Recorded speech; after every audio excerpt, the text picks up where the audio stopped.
السلام علیکم ورحمۃ اللہ وبرکاتہ۔ رب اشرح لی صدری ویسر لی امری واحلل عقدۃ من لسانی یفقہوا قولی۔ ربنا زدنا علما اللہم فقہنا فی الدین، آمین۔ سورہ آل عمران آیت نمبر 41 تک ہم پڑھ چکے تھے، تھوڑا سا ریکیپ کر لیتے ہیں۔ اذ قالت امرأۃ عمران رب انی نذرت لک ما فی بطنی محررا فتقبل منی، جب عمران کی بیوی نے دعا کی تھی، اے میرے رب میں نے منت مان لی ہے کہ جو کچھ میرے پیٹ میں ہے اسے میں نے تیرے لیے وقف کر دیا، سو میری اس منت کو قبول فرما، بلا شبہ تو ہر ایک کی سننے والا جاننے والا ہے۔ پھر جب بچی پیدا ہوئی تو کہنے لگی میرے ہاں تو لڑکی پیدا ہو گئی، حالانکہ جو کچھ اس نے جنا اسے اللہ خوب جانتا ہے اور لڑکا اور لڑکی کی طرح نہیں ہو سکتا۔ اب میں نے اس کا نام مریم رکھ دیا ہے اور اس کو اور اس کی اولاد کو شیطان مردود سے تیری پناہ میں دیتی ہوں۔ چنانچہ اس کے رب نے اس کی منت قبول فرمائی بخوشی اور نہایت اچھی طرح اس کی نشوونما کی اور زکریا علیہ السلام کو اس کا سرپرست بنا دیا۔ جب بھی زکریا علیہ السلام مریم کے کمرے میں داخل ہوتے تو اس کے ہاں کوئی کھانے پینے کی چیز موجود پاتے اور پوچھتے مریم یہ تجھے کہاں سے ملا؟ وہ کہہ دیتی اللہ کے ہاں سے، بلا شبہ اللہ جسے چاہتا ہے بے حساب رزق دیتا ہے۔ ہنالک دعا زکریا ربہ، جب زکریا علیہ السلام نے مریم کا یہ جواب سنا تو اپنے رب سے اسی جگہ دعا کی، میرے رب مجھے اپنی جناب سے نیک اور پاکیزہ سیرت اولاد عطا فرما، تو ہی سننے والا ہے دعا کا۔ پھر جب زکریا علیہ السلام محراب میں کھڑے نماز ادا کر رہے تھے تو انہیں فرشتوں نے پکارا اور کہا کہ اللہ تعالیٰ نے آپ کو یحییٰ علیہ السلام کی خوشخبری دی ہے، جو اللہ کے کلمہ عیسیٰ علیہ السلام کی تصدیق کرے گا۔ وہ سردار ہوگا، اپنے نفس کو روکنے والا اور نبی ہوگا اور پاک باز لوگوں میں سے ہوگا۔ زکریا علیہ السلام کہنے لگے میرے رب میرے ہاں لڑکا کیسے ہوگا جبکہ میں خود بوڑھا ہو چکا ہوں، میری بیوی بانجھ ہے؟ اللہ تعالیٰ نے جواب دیا ہاں ایسا ہی ہوگا، اللہ جیسے چاہتا ہے کرتا ہے۔ زکریا علیہ السلام نے عرض کی اے پروردگار میرے لیے کوئی نشانی مقرر فرما دیجئے۔ اللہ تعالیٰ نے جواب دیا نشانی یہ ہے کہ آپ 3 دن لوگوں سے اشارے کے سوا بات چیت نہ کر سکیں گے۔ ان دنوں اپنے رب کو بہت زیادہ یاد کیجئے اور صبح و شام اس کی تسبیح بیان کیجئے۔ آج کی آیت 42۔ وَإِذْ قَالَتِ الْمَلَائِكَةُ يَا مَرْيَمُ إِنَّ اللَّهَ اصْطَفَاكِ وَطَهَّرَكِ وَاصْطَفَاكِ عَلَى النِّسَاءِ الْعَالَمِينَ۔ اور وہ وقت بھی یاد کرو جب فرشتوں نے مریم سے کہا اے مریم اللہ نے تجھے برگزیدہ کیا اور پاکیزگی عطا کی اور تجھے پورے جہان کی عورتوں پر ترجیح دے کر منتخب کر لیا۔ یا مریم اقنتی لربکی واسجدی وارکعی مع الراکعین، اے مریم اپنے رب کی فرما بردار رہنا اور رکوع کرنے والوں کے ساتھ مل کر تم بھی رکوع اور سجود کرنا۔ فرشتوں کا سید مریم سے ہم کلام ہونا اس آیت میں بیان کیا گیا ہے۔ اس آیت سے ہمیں معلوم ہوتا ہے کہ جن ایام میں سیدہ مریم ہیکل کے حجرے میں مقیم رہ کر اللہ کی عبادت میں مصروف رہا کرتی تھیں، ان دنوں بھی فرشتے ان سے ہم کلام ہوئے اور انہوں نے سیدہ مریم کو اطلاع دی کہ اس کا پروردگار اس پر کس قدر مہربان ہے اور اس نے انہیں سارے جہان کی عورتوں پر فضیلت اور ترجیح دی ہے۔ چنانچہ رسول اللہ صلی اللہ علیہ وسلم نے فرمایا مردوں میں تو بہت سے باکمال لوگ گزرے ہیں مگر عورتوں میں کوئی کامل نہیں سوائے مریم بنت عمران آسیہ زوجہ فرعون کے۔ یہ صحیح بخاری کی حدیث ہے۔ ساتھ ہی ساتھ فرشتوں نے سیدہ مریم کو یہ ہدایت بھی کی کہ وہ بطور شکریہ اللہ تعالیٰ کی مزید فرما بردار بن کر رہیں اور اس مسجد میں جو جماعت ہوتی ہے وہ بھی اس میں شامل ہو کر نماز باجماعت کا اہتمام کریں، یعنی عورتوں کو بھی اگر موقع ملے تو وہ نماز کو جماعت کے ساتھ ادا کریں، یہ ان کے لیے زیادہ باعث اجر ہوگا۔ پھر فرمایا ذالک من انباء الغیب نوحیہ الیک وما کنت لدیہم اذ یلقون اقلامہم ایہم یکفل مریم وما کنت لدیہم اذ یختصمون، یعنی گزشتہ حالات بتانے سے آپ صلی اللہ علیہ وسلم کی جو نبوت ہے اس پر دلیل ہے، یعنی ایسے واقعات جو مریم علیہ السلام کی پیدائش اور ان کو اللہ تعالیٰ نے چن لیا، یہ آپ صلی اللہ علیہ وسلم کو بتائے جا رہے ہیں، یعنی ایسے سارے واقعات جو ہیں یہ صدیوں پہلے گزر چکے ہیں، انہیں بالکل ٹھیک طور پر آپ نے مخالفوں کو بتا دینا آپ صلی اللہ علیہ وسلم کا معجزہ اور آپ صلی اللہ علیہ وسلم کی نبوت پر واضح دلیل ہے، کیونکہ آپ صلی اللہ علیہ وسلم نے تورات پڑھی تھی، نہ انجیل نہ کوئی تاریخی کتاب۔ عمر کا اکثر حصہ مکہ مکرمہ میں گزرا جہاں کوئی صاحب علم نہیں تھا۔ آپ صلی اللہ علیہ وسلم اس سے سن کر دوسروں کو بتا سکتے، نہ آپ صلی اللہ علیہ وسلم کا کوئی استاد تھا، نہ کسی کے سامنے آپ نے زانوے تلمیذیہ کیے تھے، یعنی آپ نے کسی سے کوئی علم نہیں سیکھا تھا۔ پھر ایسے واقعات کو علماء اہل کتاب کے سامنے صحیح صحیح بیان کر دینا آپ صلی اللہ علیہ وسلم کا سچا رسول ہونے پر ٹھوس دلیل ہے۔ مشرکین مکہ جو آپ صلی اللہ علیہ وسلم کی نبوت کا انکار کر رہے تھے، ان کو بتایا جا رہا ہے۔ پھر بھی جو لوگ آپ صلی اللہ علیہ وسلم کی رسالت کا انکار کرتے ہیں تو اس کی وجہ محض بغض و عناد اور دوسرے مفادات ہیں اور کچھ بھی نہیں۔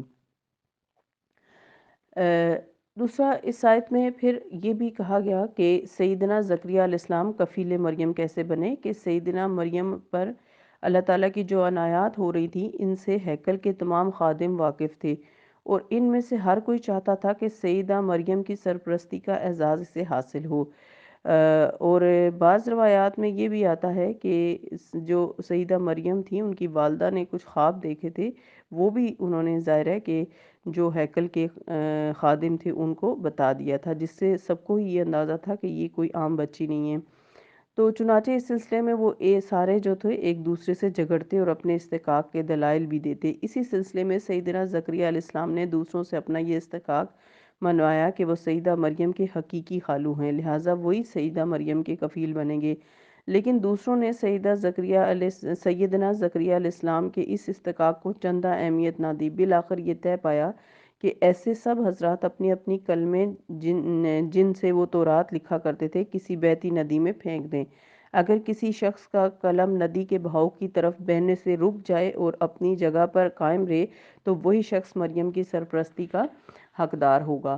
ظاہر ہے یہ امتحان بھی ایک گھر کے عادت امور میں سے تھا، اور کسی بھی خلاف عادت امر ہی سے اس فیصلے کو جھکایا جا سکتا تھا۔ چنانچہ کلمیں پھینک دی گئیں تو سیدنا زکریا علیہ السلام کے قلم کے سوا باقی سب کلمیں پانی کے بہاؤ سے بہہ گئیں، لیکن سیدنا زکریا علیہ السلام کا قلم اپنی جگہ پر قائم رہا۔ ایک تو وہ رشتے میں سیدہ مریم کے حقیقی خالو لگتے تھے، دوسرا اس امتحان میں قرۂ فال بھی انہی کے نام نکلا، لہٰذا اب اس میں کسی کو اختلاف اور جھگڑے کی کوئی گنجائش نہیں رہی۔ آیت نمبر 45 اذ قالت الملائکۃ یا مریم ان اللہ یبشرکی بکلمۃ منہ اسمہ مسیح عیسی ابن مریم وجیہا فی الدنیا والآخرہ ومن المقربین۔ جب فرشتوں نے مریم سے کہا، مریم اللہ تجھے اپنے ایک کلمے کی بشارت دیتا ہے، اس کا نام مسیح عیسیٰ ابن مریم ہوگا، وہ دنیا اور آخرت میں معزز ہوگا اور اللہ کے مقرب بندوں میں سے ہوگا۔ تو فرشتوں کا سیدہ مریم سے دوسرا کلام یہ بتایا جا رہا ہے کہ یہ فرشتوں کا سیدہ مریم سے دوسرا کلام تھا۔ پہلا ہم نے ابھی پڑھا کہ جب انہیں فرشتوں نے آ کے یہ خبر دی کہ اللہ نے آپ کو تمام عورتوں پہ چن لیا ہے۔ یہیں سے سیدنا عیسیٰ علیہ السلام کے بن باپ پیدا ہونے کے بیان کا آغاز ہوتا ہے۔ اس سے بیشتر جو سیدنا یحییٰ کی خلاف عادت پیدائش کا ذکر ہوا وہ بطور تمہید تھا۔ اس واقعے میں اسباب موجود تھے، البتہ خلاف عادت صرف اس لحاظ سے تھا کہ ان اسباب کی قوت کا مفقود ہو چکی تھی، یعنی ظاہر ان کے والد اور والدہ بوڑھے ہو چکے تھے، لیکن اس بڑھاپے میں اللہ تعالیٰ نے ان کو اولاد نصیب کی، اور اللہ تعالیٰ نے اثر نو ان کو نئی قوت دی اور پھر ان کو سیدنا یحییٰ علیہ السلام عطا کیے۔ مگر سیدنا عیسیٰ علیہ السلام کی پیدائش اس سے بڑھ کر خلاف عادت امر ہے، کیونکہ یہاں باپ کا وجود ہی نہیں۔ اس مکالمے میں جب فرشتوں نے سیدہ مریم علیہ السلام کو ان کے بیٹے عیسیٰ مسیح علیہ السلام کی پیدائش کی خوشخبری دی اور اس کے اوصاف بتلائے تو وہ چونک اٹھیں کہ یہ کیسے ممکن ہے جبکہ کسی مرد نے مجھے چھوا تک نہیں۔